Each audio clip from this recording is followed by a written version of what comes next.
यात्री भोज के उपरांत बादशाह अकबर बीरबल को साथ लेकर यमुना तट पर टहल रहे थे। उनके साथ सुरक्षा के लिए कुछ सैनिक भी मौजूद थे और वो जनवरी का महीना था और दिल्ली में शीतलहर बह रही थी। कड़ाके की ठंड में यमुना नदी का जल बर्फ के समान ठंडा हो चुका था।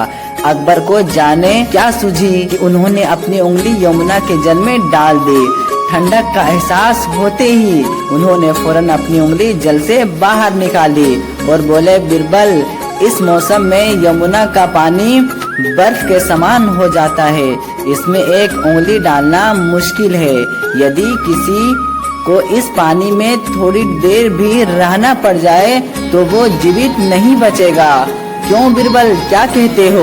बीरबल की सोच अकबर के विपरीत थी। वह बोला, मैं आपकी बात से सहमत नहीं हूँ हुजूर। इच्छा शक्ति हो तो मनुष्य कुछ भी कर गुजरता है।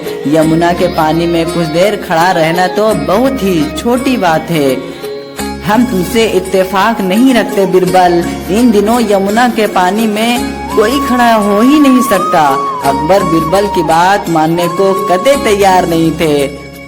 तो आजमा कर देख लीजिए, जहाँ पना कोई ना कोई जरूर होगा जो अपनी इच्छा शक्ति के दम पर ये कर जाएगा। बीरबल विश्वास के साथ बोला। तो अकबर बोले, तो ठीक है, कल पूरे राज्य में ऐलान करवा दी जाए कि जो कोई भी पूरी रात यमुना के पानी में कमर तक डूब कर खड़ा रहेगा उसे 2000 दिनाएं इनाम में दी जाएगी। अकबर तेज में आकर बोले।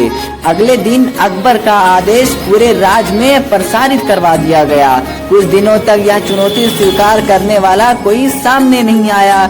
पूरी रात यमुना में ठंडे जल में कमर तक डूबकर खड़ा रह सके। अकबर के राज्य में एक निर्धन धोबी भी रहता था। उसकी माँ का स्वास्थ्य बहुत खराब रहता था, किंतु पैसों की तंगी के कारण वह उनका इलाज नहीं करवा पा रहा था। जब उसने यह मुनादी सुनी तो पैसों के लिए यमुना में खड़े होने का चुनौती स्वीकार कर ली। वो रात भर अकबर की सैनिकों की निगरानी में यमुना में कमर तक पानी में डूबकर खड़ा रहा। भोरे होते हुए सैनिक उसे लेकर अकबर के सामने हाजिर हुए। अकबर के लिए यह यकीन कर पाना मुश्किल था। उन्होंने धोबी से पूछा, तुम सारी रात यमुना के पानी में कैसे खड़ा रह पाए? जहाँ पना मैं रात भर आपके महल में जल रहे दीपक को देखता रहा और इस तरह रात पूरी गुजर गई। धोबी बोला। ये सुनकर अकबर का पारा चढ़ गया और वे बिफरते हुए बोले, ओह, तो तुम सारी रात महल के दीपक से गर्मी लेते रहे। ये तो तुमने बेईमानी की है। तुम इनाम के नहीं बल्कि सजा के हकदार हो। सैनिकों, इसे बंदी बना लो। निर्धन धोबी को गिरफ्तार कर लिया जाता है। निर्धन धोबी को कारागार में डाल दिया गया।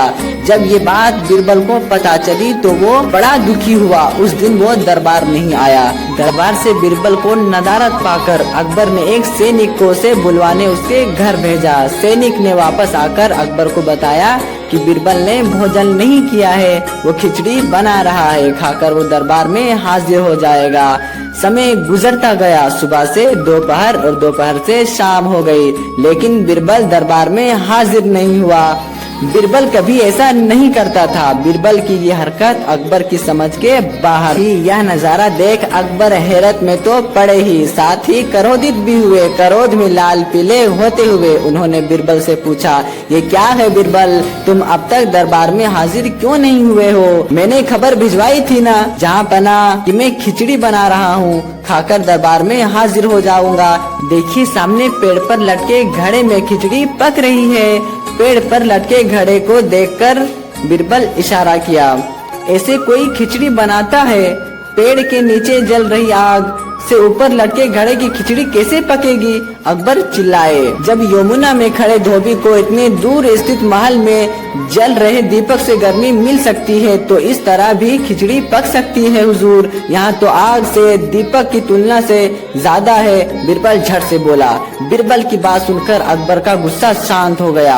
वे समझ गए कि बीरबल ने ये सवाल उन्हें धोबी के साथ हुए अन्याय की बात समझाने के लिए किया है। उन्हें अपने किए हुए पर पछतावा हुआ। सैनिकों से कहकर उन्हें धोबी को कारागार से बाहर निकलवाया और उसे इनाम में 2000 दिनारे भी दी। इस तरह बीरबल ने अपनी अक्लमंदी से एक निर्धन धोबी के साथ अन्याय नहीं होने दिया।